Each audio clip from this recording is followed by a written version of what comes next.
The 17 News at Sunrise podcast is brought to you by Clinica Sierra Vista.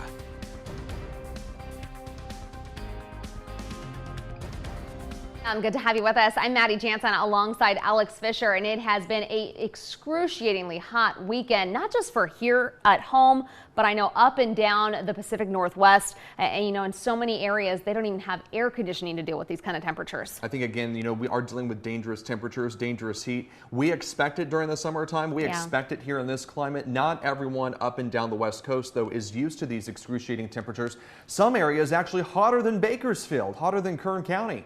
Kevin Schrett joining us this morning, talking about our forecasts, also talking about some fun adventures as well. Morning, Kev.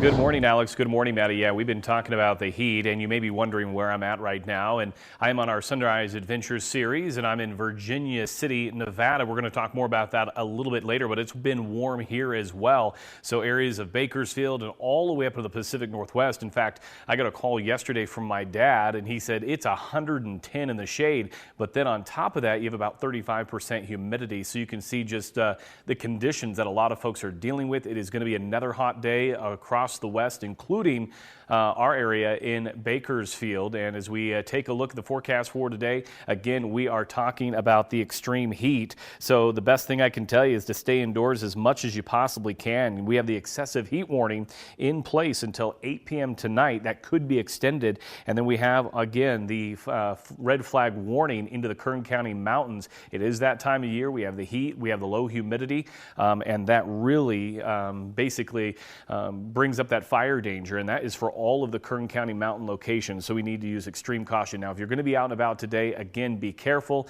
with this heat. Make sure you're avoiding the direct sunlight, you're staying hydrated, replenish your system with those electrolytes, very important, and limit any strenuous outdoor activity as much as you possibly can. Here's a look at Bakersfield right now. 78 as that sun comes up right now, north-northwest wind at 8, and then hour by hour, you can see these temperatures throughout the day. 85 by 9 a.m., 92 at 11, and then by 3 o'clock, we're sitting at 102 degrees.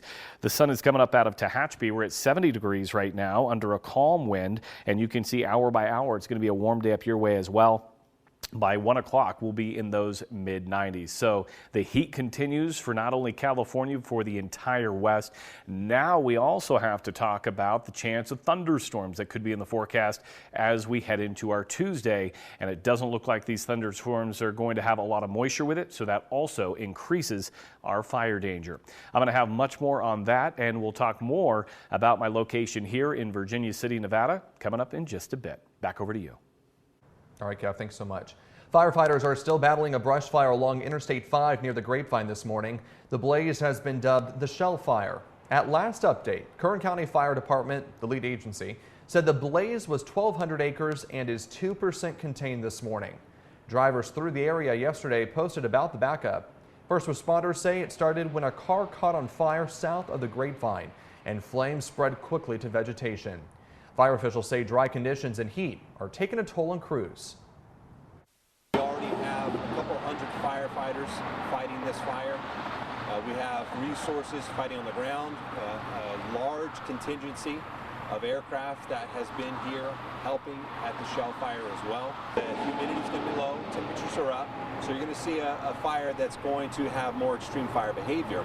And then the fire personnel, their bodies are going to have to contend with not just fighting this fire in dry conditions, not just being in and around that fire, but there's no reprieve from the heat.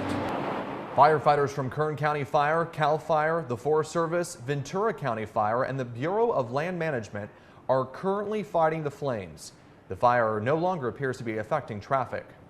And that wasn't the only fire crews had to contend with this weekend.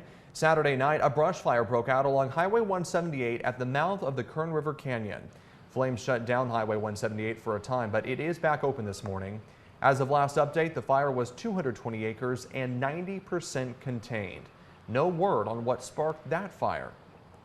With conditions ripe for wildfires and the 4th of July just a week away, it's a good time to remind you to report illegal fireworks. Officials are expecting an increase in illegal fireworks use. The Kern County Fire Department has launched a new section on their website allowing the community to report illegal fireworks. The online tip form is available 24 hours a day at kerncountyfire.org.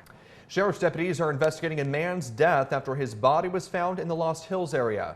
Law enforcement was called to an orchard in the area of Lerdo Highway and Lost Hills Road for someone who had been shot late yesterday afternoon. The man was found dead and homicide detectives are investigating. A devastating reminder this morning of the dangers of kids and pools. An Oildale toddler died this weekend and deputies suspect drowning. Deputies were called out to Harding Avenue Saturday night for a report of a little boy in a pool. Officers tried to save the child and he was rushed to the hospital where he was pronounced dead. No arrests were made and deputies say there was nothing suspicious. And as temperatures around the county remain sky high, many will no doubt seek relief in pools. But you can't ever be too careful when it comes to kids and water. Public Health offers these water safety tips. Ensure children are always supervised when playing in or around water. When there are several adults present, choose one to be responsible for watching children for a certain period of time, like 15 minutes, and then after 15 minutes, select another adult to be the water watcher. Empty all tubs, buckets, containers, and kiddie pools immediately after use. Install fences around home pools. A pool fence should surround all sides of the pool and be at least 4 feet tall with self-closing and self-latching gates. Also ensure kids cannot access above ground pools or spas. And last but not least, learn CPR. Performing resuscitation on a drowning victim in the time it takes for first responders to arrive could save a life. State lawmakers are expected to vote today on an agreement that would extend the eviction ban through the end of September. Another agreement will also pay off all past due rent for eligible tenants.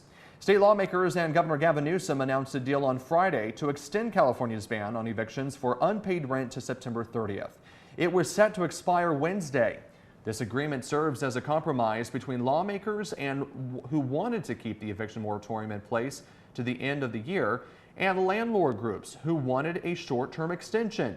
The updated set of protections will also help tenants making 80% or less of their area's median income pay off all of their back and future rent through September. The state will use $5.2 billion from the federal government to cover the cost. But past tenant relief efforts have been slow to distribute the money, a concern for landlord groups like the California Apartment Association. While we had hoped not to have another extension, I think the biggest thing that we're struggling with is the money hasn't gotten out. So that's one of the things that is very important to us now. We have to make sure that that money gets in the hands of landlords who are desperately in need. Newsom's administration has said it recently streamlined what was a confusing and long application process for those funds. Landlord groups are pushing for this to be the final extension.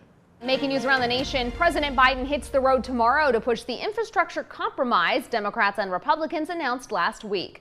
This after cleaning up his comments that threatened to derail it. For the latest, we go now to Tracy Potts near Washington.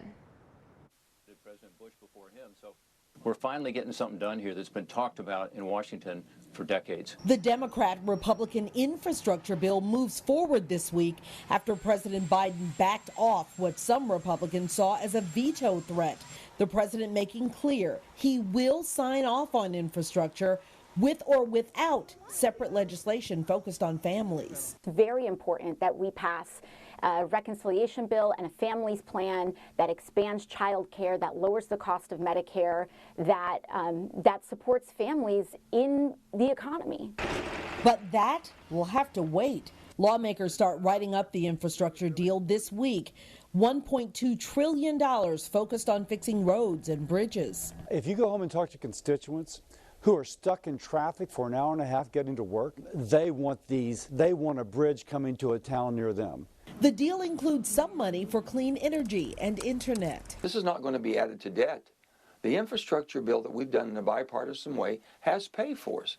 We've used money that we've had. We've moved money that we had not used yet. I am totally confident the president will sign it if it comes to his desk. But can Democrats get it there? It needs 60 votes in the Senate to pass. That means every Democrat plus 10 Republicans or more if some of the more progressive Democrats who want to spend more decide to vote no. Tracy Potts, NBC News. Adventist Health is offering free immunizations for qualifying children. The hospital is hosting child immunization clinics through the month of June. Vaccines are free to children under the age of 18 who meet one of the following criteria: They have no health insurance, are enrolled in Medi-Cal, or they are an American Indian or Native Alaskan. The next clinic is today from 9 a.m. till 2 p.m. at Riverview Park. To see the full schedule of clinics, just head to our website, kget.com. And if you want to make an appointment, just call Adventist Health at 869-6740. Again, happening today from 9 a.m. till 2 p.m. 5 days after the high-rise collapse in the Miami Beach community of Surfside, crews continue to pour through the debris, searching for more than 150 people still missing, and answers about how it happened. Jay Gray is just outside the site with the latest on the tragedy. Teams are still pulling away pieces of the crumbled high-rise. As they pick up those large pieces of debris, it allows for a whole nother round of the dogs that make the rounds that look for survivors, and allow those paramedics that are embedded with the team, those surgeons that are embedded in the team, those engineers embedded with the teams in order to do their jobs. A job that continues around the clock because these heroes understand time, like the elements, is an enemy. We have heard taps, we have heard falling, we have heard twisting metal. We hear sounds all the time. The Noriega family hasn't heard from their 92-year-old grandmother since the collapse. I fell to my knees just in realization that my grandmother was in that building. But as they rushed in, they did get what they consider a message, finding images and items from her apartment in the debris. It would be a miracle to bring her out alive. It'd be a miracle of the ages. And if my grandmother's soul's in heaven, then I know that she's with Jesus. And either way, she's good. So we have found comfort in that. Comfort, or at least some understanding, is what dozens of families search for as they're allowed a closer look at the site Sunday. Toys pulled from the wreckage, along with messages of hope, line the sidewalk, a memorial of sorts not far from this fence, covered with pictures of the more than 150 still missing here. Jay Gray, NBC News, Surfside.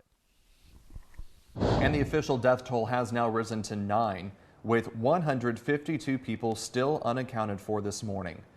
Though the reason behind the collapse is still unknown, documents related to the Champlain Towers released by officials revealed previous concerns about the building's structural integrity.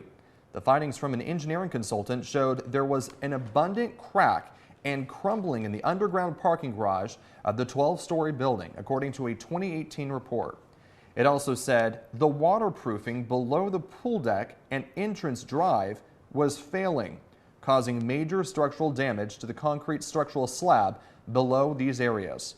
The consultant gave no indication that the building was in imminent danger, but he said that it needed repairs, which would be aimed at maintaining the building's structural integrity. Officials said there would be changes to Florida law regarding building codes following this collapse, but did not detail what any new legislation might entail. The Olympic track and field trials have been put on hold due to extreme temperatures that we've been talking about in the Pacific Northwest, talking about really dangerous temps here. Yeah, brutal, especially if you're out running like the athletes were. The temperature gauge in Eugene, Oregon hit triple digits Sunday as track officials scrambled to make changes Look at that, to the schedule. Oh my, yeah, that's the temperature it actually reached on the track because, you know, it heats up more and that heat just emanates off of it. Temperatures were actually 107 there in Eugene, causing officials to move many of the events into the evening time around 8:30 or later.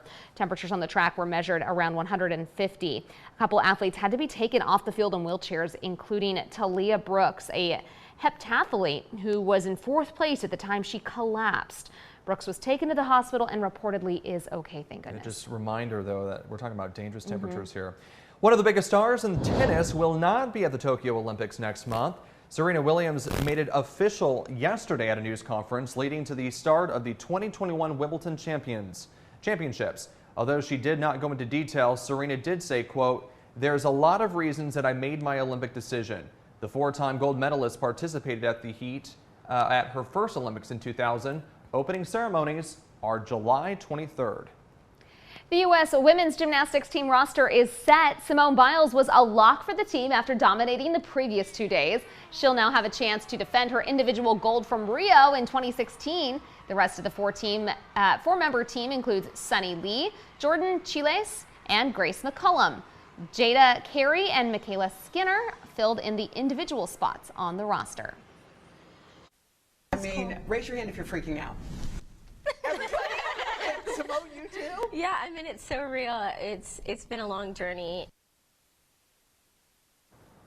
Fresh off the U.S. Olympic gymnastics trials yesterday, Hoda Kotb will have the first exclusive sit-down interview with the official women's gymnastics team.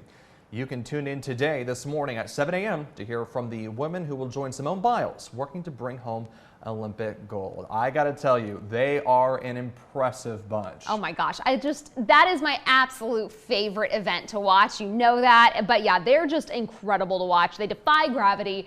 They're so amazing. The athleticism that they bring to the field or to the mat, I should say, is just so impressive to watch every single time. But it'll be a lot of fun to watch them during the Olympics coming up. We're talking about a month away, less than 25 a month away. days. Yeah, so it'll be something to look forward to. July 23rd, opening ceremonies.